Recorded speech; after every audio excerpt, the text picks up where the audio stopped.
How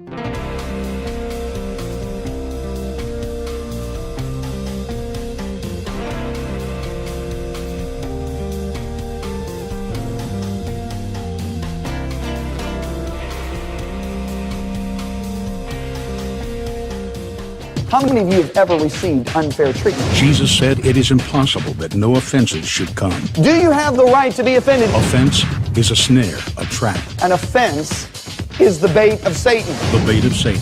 John Bevere's best-selling book has changed lives all over the world. God's word, His promise, will always come to pass as long as you don't get offended. And now, John Bevere Ministries presents The Bait of Satan Curriculum, a 12-part series designed to free you from the snare of offense. What you do with the offense will determine your future.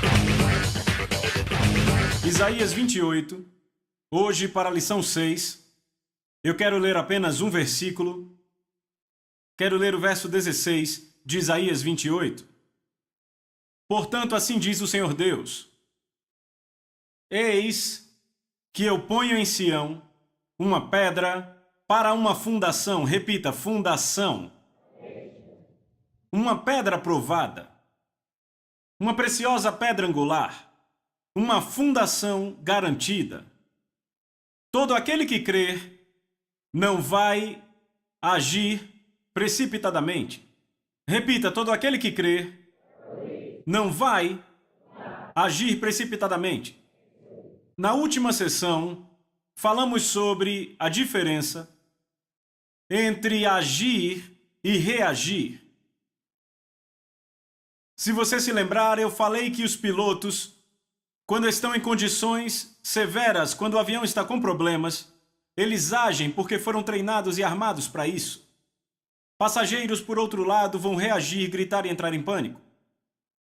Isaías diz aqui claramente que todo aquele que crer é alguém que nunca vai agir precipitadamente. Alguém que age precipitadamente é alguém que é instável, porque suas ações não são fundamentadas apropriadamente.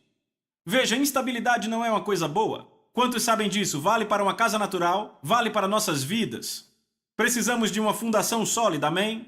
Agora, para dar um exemplo de verdade, uma imagem disso, eu quero que você vá para Mateus 16 e veremos um exemplo clássico na vida de um homem chamado Simão Pedro. Em Mateus 16, eu quero ler do verso 13. Quando Jesus chegou na região de Cesareia de Filipe, ele perguntou aos discípulos dizendo: Quem os homens dizem que eu, o Filho do Homem, sou?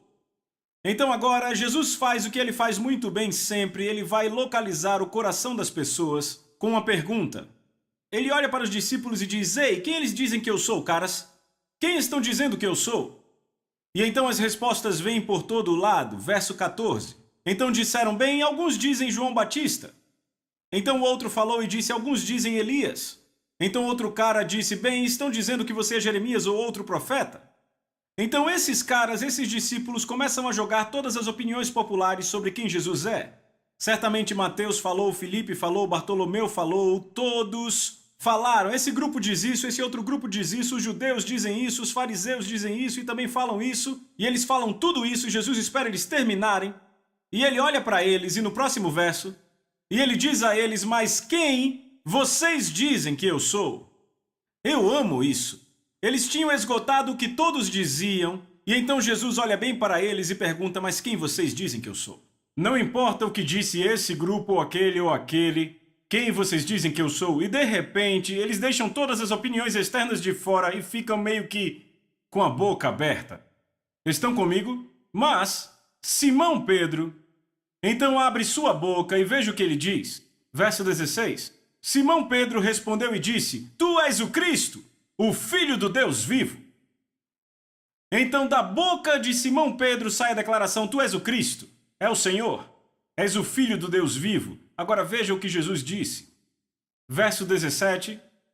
Jesus respondeu e disse: Bendito sois tu, Simão Barjonas, pois nem carne nem sangue revelaram isto a você, ou seja, não foram os sentidos naturais que te disseram isso. Ninguém disse isso a você porque alguém escreveu no quadro, você não aprendeu no seminário, na universidade. Isso não foi ensinado a você. Não foi revelado a você por carne ou sangue. Agora veja o que ele diz. Ele diz, mas meu Pai que está nos céus revelou isso a você. Repita, conhecimento revelado. Jesus agora está dizendo, o resto de vocês diz o que os outros estão dizendo. Me dão seus pensamentos e opiniões. Mas quando Simão abriu a boca e disse, tu és o Cristo, filho do Deus vivo, a coisa foi diferente. E Jesus disse, sabe, ninguém te disse, ninguém te ensinou isso. Ele disse, meu Pai no céu revelou isso. Então ele faz a declaração a Simão que eu amo.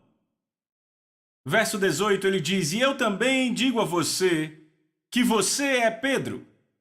E sobre essa rocha construirei minha igreja e os portões do Hades não prevalecerão contra ela. Eu quero ir devagar. Ele diz, eu também digo a você que você é Pedro. Repita, Pedro.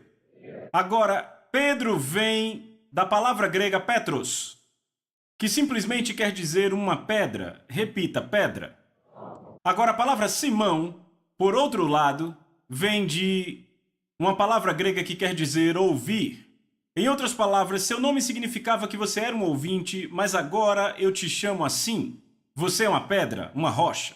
Petros quer dizer uma pedra pequena, certo? Agora, ele continua dizendo, e sobre esta rocha, repita, esta rocha.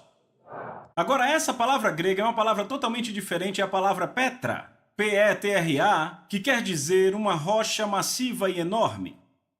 Então Jesus falando com Pedro disse, tu és Simão, verso 18, e eu também digo a você que você é Pedro, ou seja, pequena pedra, e sobre essa rocha, Petra, rocha massiva, eu construirei minha igreja e os portões do inferno não prevalecerão contra ela. A rocha da qual ele está falando, amigos, vou deixar isso bem claro, não é a rocha apenas do senhorio de Jesus.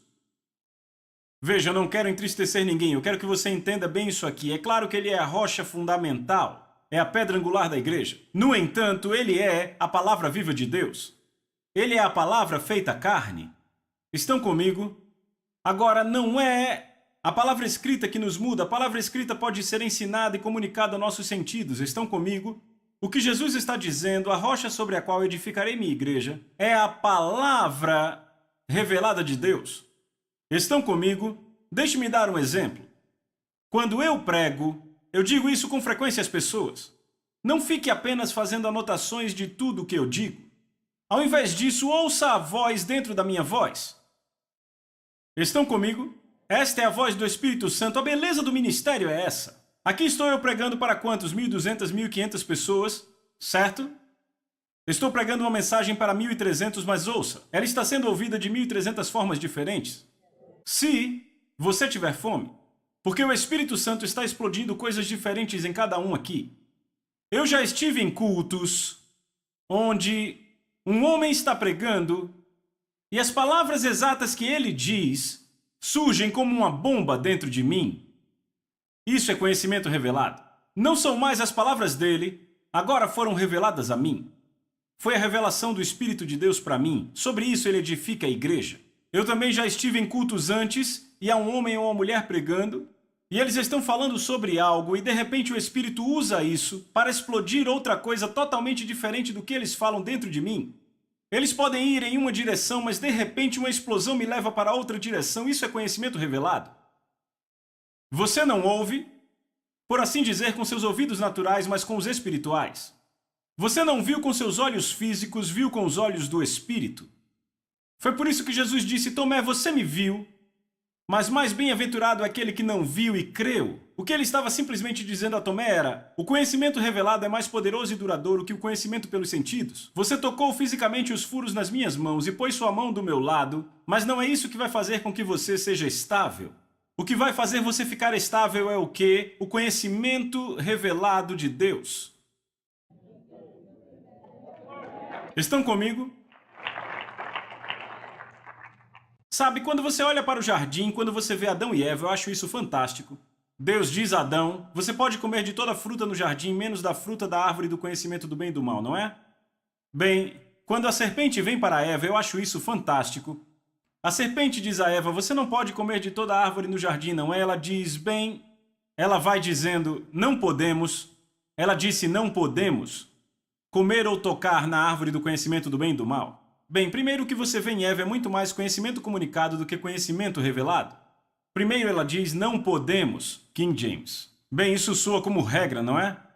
É isso que acontece a pessoas quando vêm à igreja e ouvem as pessoas com suas cabeças. Ouvem com a cabeça. É um monte de regras, regulações e diretrizes.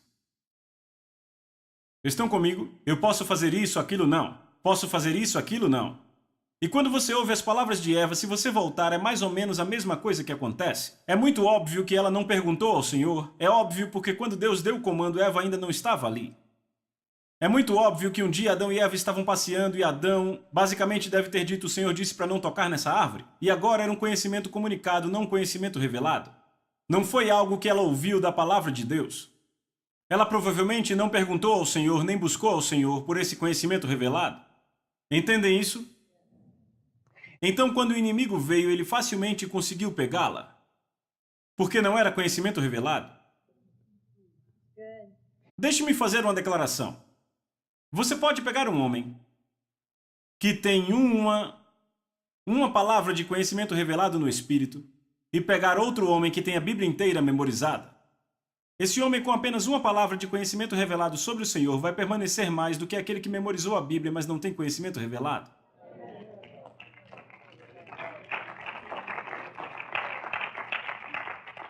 E você se pergunta, por que você está aí em pé pregando isso? Porque minha confiança não está na minha habilidade de articular. Minha confiança está no fato de que quando eu falo palavras vivas.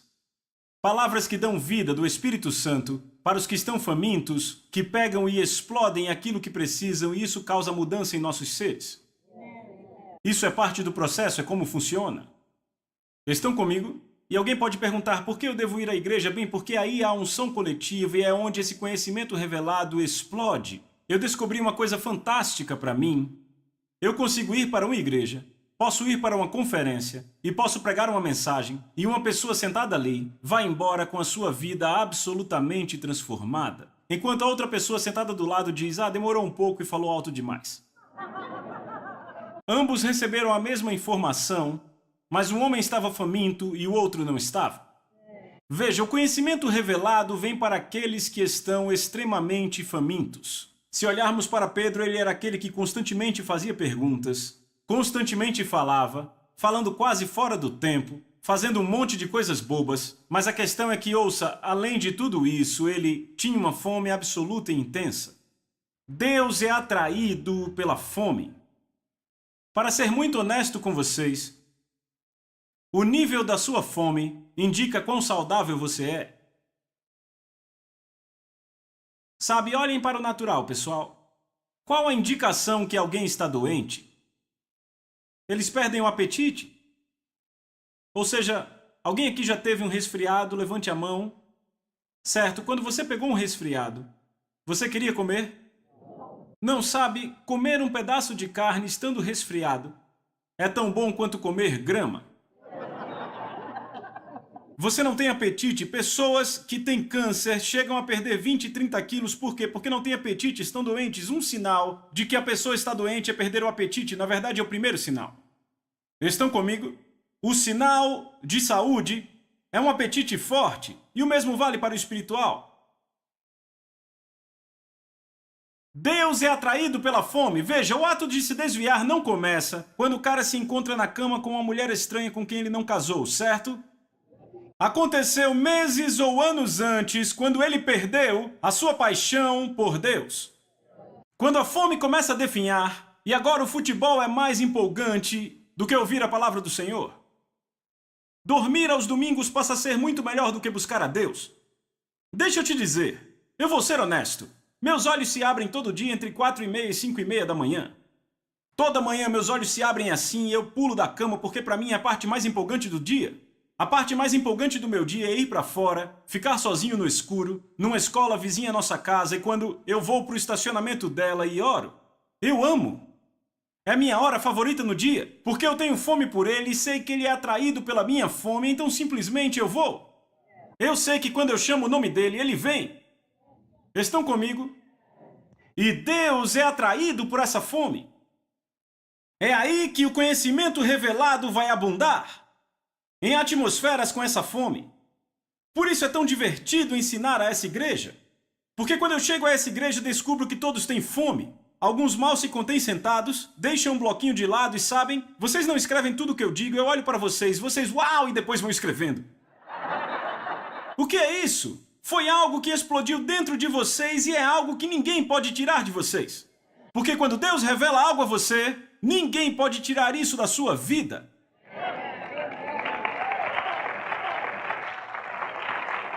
Vem, Jesus nunca disse isso. Jesus nunca disse que o homem viverá de toda palavra que procedeu da boca de Deus. Ele disse que o homem viverá de toda palavra que procede. Tempo presente. É o que Deus diz agora. Porque ele não é, como Paulo disse, um ídolo mudo ou um Deus mudo. Ele fala. Sabe, eu estou desviando daquilo que eu ia falar, mas tudo bem. Umas semanas atrás, agora eu vou entrar na intimidade aqui. Alguns podem ficar meio chocados com o que eu vou dizer. Umas semanas atrás eu estava no avião orando e eu disse, Senhor, se eu não puder ter intimidade com você, eu disse, me leve para casa. Eu quero sair daqui. Porque eu não quero viver aqui. Se eu não tiver intimidade com você, não quero viver aqui. Ouça o que Davi diz. Salmos 28, Davi diz, a ti, ó Senhor, eu clamo. Agora ouça. Não fiques indiferente para comigo. Ouçam. Se permaneceres calado, serei como os que descem à cova. Davi disse, se você não falar comigo, se não se comunicar comigo, serei o mesmo que um pecador no inferno? Eu estou bem aqui e entendo que você quer se comunicar comigo.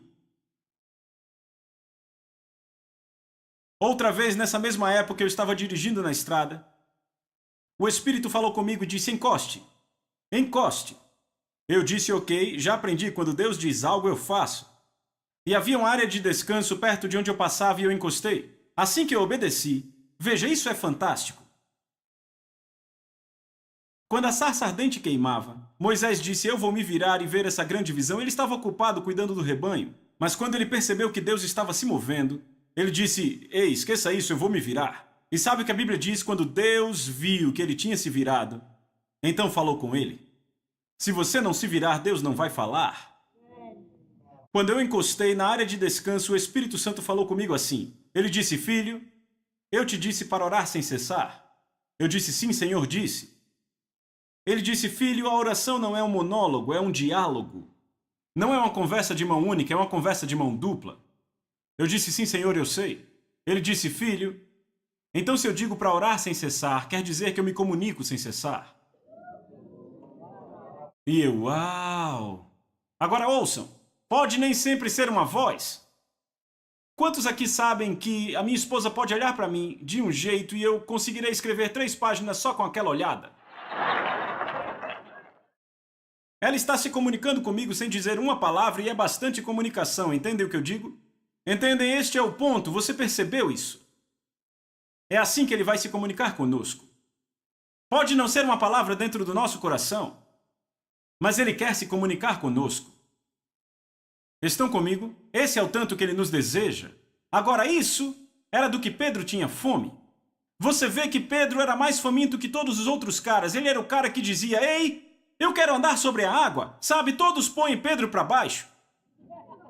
Porque ele afundou. Mas sabe, e quanto aos outros caras? Todos no barco, pelo menos ele saiu e andou. Entendem o que eu digo?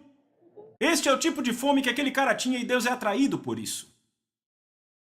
Agora, quando você tem esse tipo de apetite por Deus, seu coração se torna um lugar onde o conhecimento revelado começa a abundar.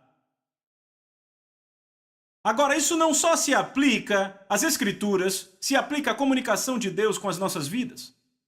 Por exemplo, você não encontra um capítulo e um versículo sobre com quem você deve casar. Não encontra uma passagem sobre o que você foi chamado a fazer nessa vida. Não diz John Bevere deve pregar o Evangelho às nações na Bíblia. Estão comigo? Então, quando buscamos a Deus, Deus revela coisas a nós e quando Ele faz isso, vivemos baseados nisso.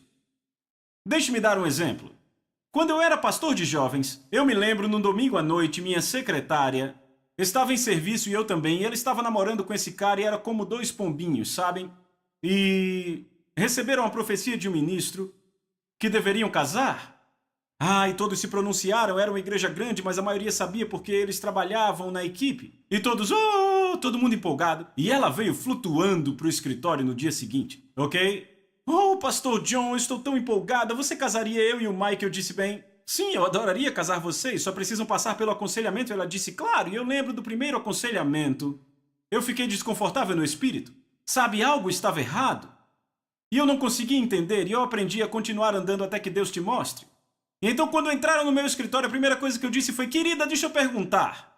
Mike é o homem com quem Deus disse para você se casar? E ela feliz disse, sim, é o homem com quem Deus me chamou para casar. E eu olhei para o Mike era um cara interessante, ele parecia o irmão gêmeo do Pete Sampras. Eu olhei para Mike, eu disse, Mike, Tânia é a mulher com quem Deus te chamou para casar? Ele olhou para mim e abaixou a cabeça. Eu disse, Mike? Ele não olhou? Eu disse, Mike, olha para mim. Eu disse, Deus te chamou para casar com ela. Ele abaixou a cabeça de novo. Eu disse, pessoal, acabou o aconselhamento, não vai haver casamento.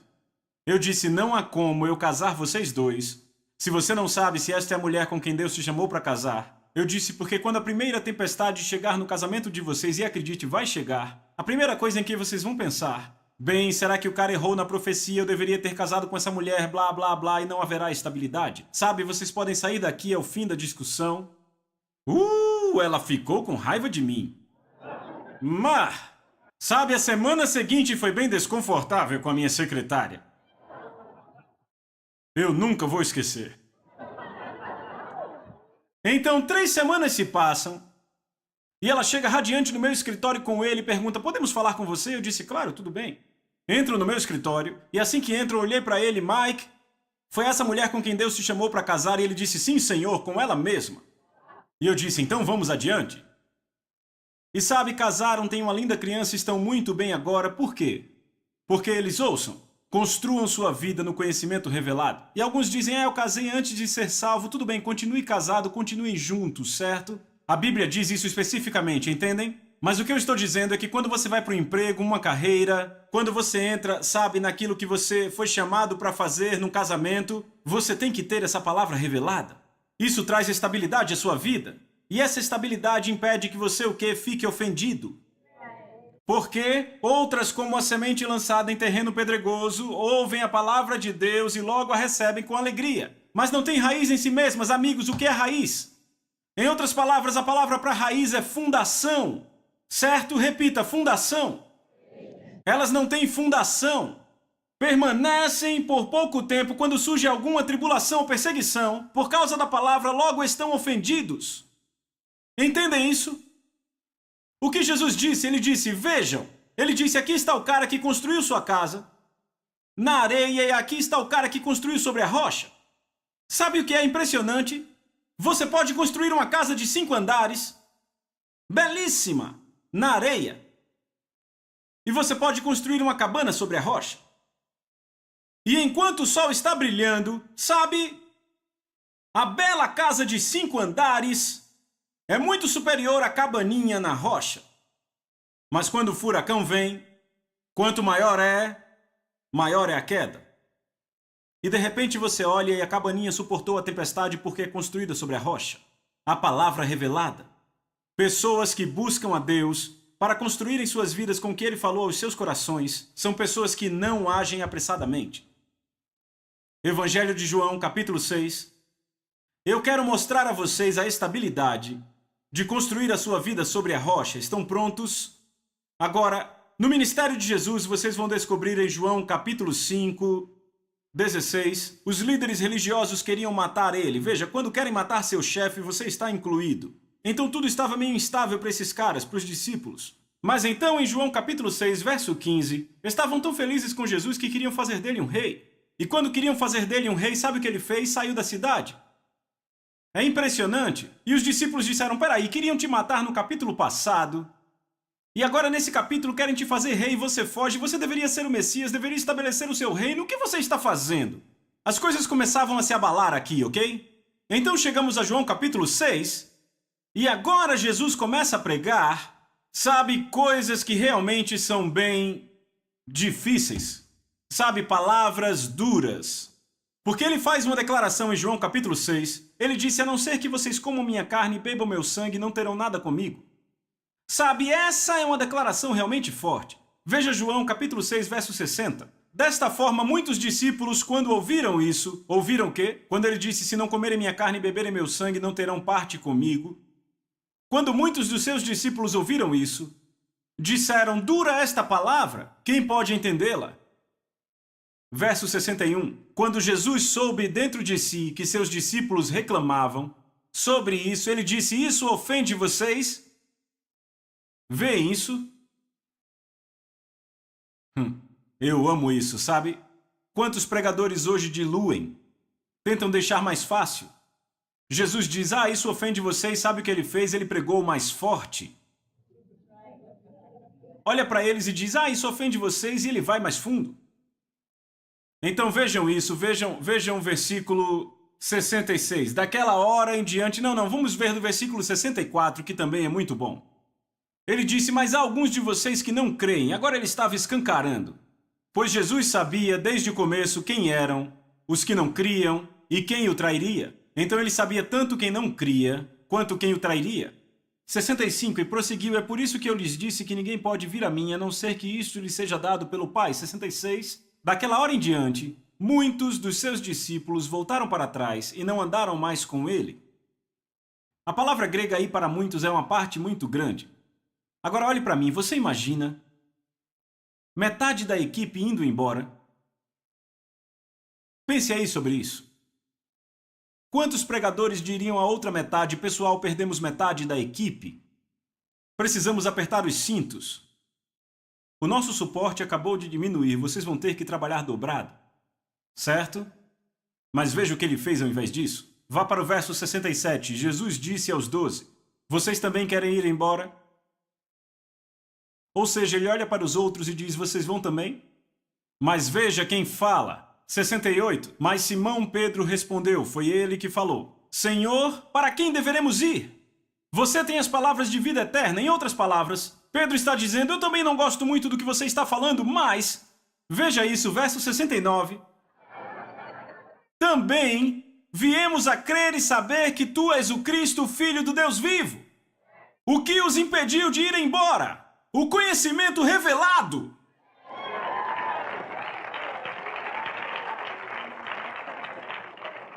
Aqueles outros caras tremeram na base, agiram apressadamente e foram embora. Mas havia sido revelado a Pedro que ele era o Cristo, o Filho do Deus vivo, e o que sai da sua boca? Exatamente a revelação. Como posso ir a outro lugar? Eu não gosto do que você diz, mas como posso ir? Porque você é o Cristo, o Filho do Deus vivo.